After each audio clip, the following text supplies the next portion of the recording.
السلام عليكم ورحمة الله وبركاته. بسم الله الحمد لله والصلاة والسلام على رسول الله وعلى آله وأصحابه ومن والاه أما بعد. Bir omonatni yetkazib qo'ymoqchi edim. Mana bu muborak kechalarda hammamiz Allohdan afv so'rayapmiz. Allohumma innaka afuwun tuhibbul afwa fa'fu anni. Ey Alloh, sen afv etuvchisan, afv etishni yaxshi ko'rasan, bizni afv et. Afv bu shunchaki gunohlari kechirilishi emas. Bu judayam katta narsa. Bu dunyoda ham baxtli bo'lish degani. Oxiratda ham baxtli bo'lish degani.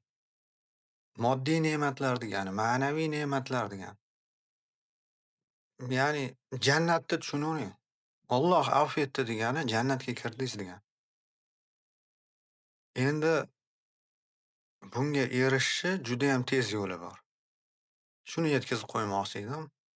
Buni tazkiyatun nafsda taxalluq bi axlaqillah yoki boshqa nomi taxalluq bi asmaillah deyiladi. Allohning ismlari bilan axloqlanish. Ibn Qoyyim rahimahulloh ta'abbud bi asmaillah degan atamani yaxshi ko'radi. Allohning ismlari bilan unga qullik qilish. Ya'ni banda Allohga yaqinlashgan sari Allohning sifatlari bilan sifatlanib boradi. Albatta Allohni o'zini ismlari bilan, sifatlari bilan sifatlanishi o'zini buyukligiga loyiq bo'lgan holda bo'ladi. Maxluqqa o'zini ojizligiga loyiq bo'lgan holda bo'ladi. Masalan, Allohning sifati G'afur, G'affor, ya'ni o'ta kechirimli zot, o'ta ko'p kechiruvchi zot, afu, mana afv etuvchi zot, afv etishni yaxshi ko'radigan zot. Demak, Alloh bizni kechirishini xohlasak, biz ham boshqalarni kechirishimiz kerak. Lekin shunchaki tilda emas, chin dildan samimiy bo'lish kerak. Odam ichidan chiqishi kerak. Shunaqa darajadaki, u odamni ilgari qilgan ishlari, bergan ozorlari mukammal esimizdan chiqib ketishi kerak. Unga xayrixoh bo'lib qolishimiz kerak. Uning uchun yaxshilikni tilashimiz kerak ichimizdan. Alloh bizni kechirayotganini faraz qilaylik. Shunda juda ham osonlashadi. Mana shu kechirgan sarimiz, insonlarni kechirgan sarimiz Alloh bizni kechiraveradi.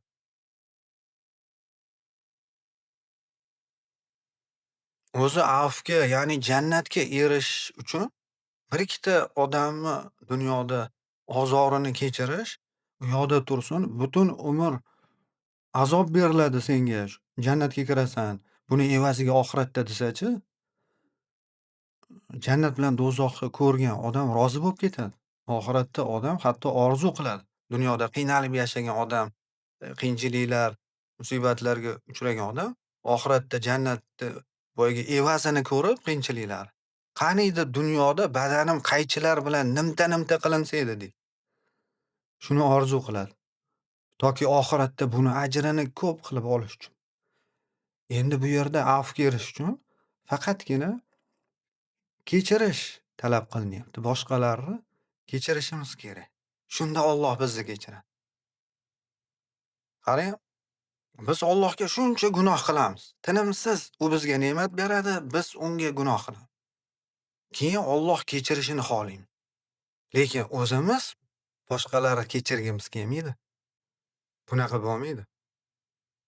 Kechirilishni xohlasa, kechirishni ham o'rganishimiz kerak. Bir ikki kecha qoldi, birodarlar. Shu bilan Ramazon tugaydi. Fursatni g'animat bilaylik. Allohga yaqinlashib olaylik. Hammamiz birgalikda harakat qilaylik. Yelkama-yelka turib, qo'l ushlash. Allohning nusratini yog'ilib kelishini ko'rasiz. Shunga men ham butun hayotim davomida kim ozor bergan bo'lsa, haqqimni poymol qilgan bo'lsa, hammasini kechirdim. Musulmon birodarlarim hammasini kechirdim. Moddiy bir haqqimni yeb ketganmi, bir ish qilaman deb aldab pulimni yo'q qilib ketganmi, g'iybat qilganmi orqadan turib, tuhmat va bo'htonlar qilganmi, haqoratmi, obro'yimni to'kkanmi, hammasini kechir. Hatto qamaganlarniyam, o'ldirishga harakat qilganlarniyam, fosiq bo'lsa ham, agar musulmon bo'lsa, shularniyam kechir. Hatto bugun esimga tushdi, 28 yil oldin maktabda bir o'qituvchi qattiq tanbeh beruvdi. Shu esimda qolib ketgan, ba'zida esimga tushsa qalbim og'riydi. Ya'ni shu paytgacha kechirmagan ekanman shu narsani. O'shaniyam kechirdim Alloh uchun. Dunyo va oxiratda shularni hammasidan davoyim yo'q. Alloh ham meni kechirsin. Ularniyam kechirsin. Dunyo va oxiratda bularni hammasini darajalarini Alloh taolo baland qilsin, yuzini kuldirsin, dunyoda ham, oxiratda ham. Moddiy, ma'naviy ne'matlarni yog'dirsin. Jannati bilan siylasin. Ikki dunyoda baxtiyor qilsin ular. Men ham kimga ozor bergan bo'lsam, haqqini poymol qilgan bo'lsam, kechirim so'rayman. Rozi bo'linglar. Alloh sizlardan rozi bo'lsin. Dunyo va oxiratinglarni obod qilib qo'ysin. Jannati bilan siylasin. Zurriyotinglardan faqat mo'min, muvahhidlar chiqarsin. Ala hal ballagtu. Allohumma fashhad. Va axiru da'wana alhamdulillahi robbil alamin.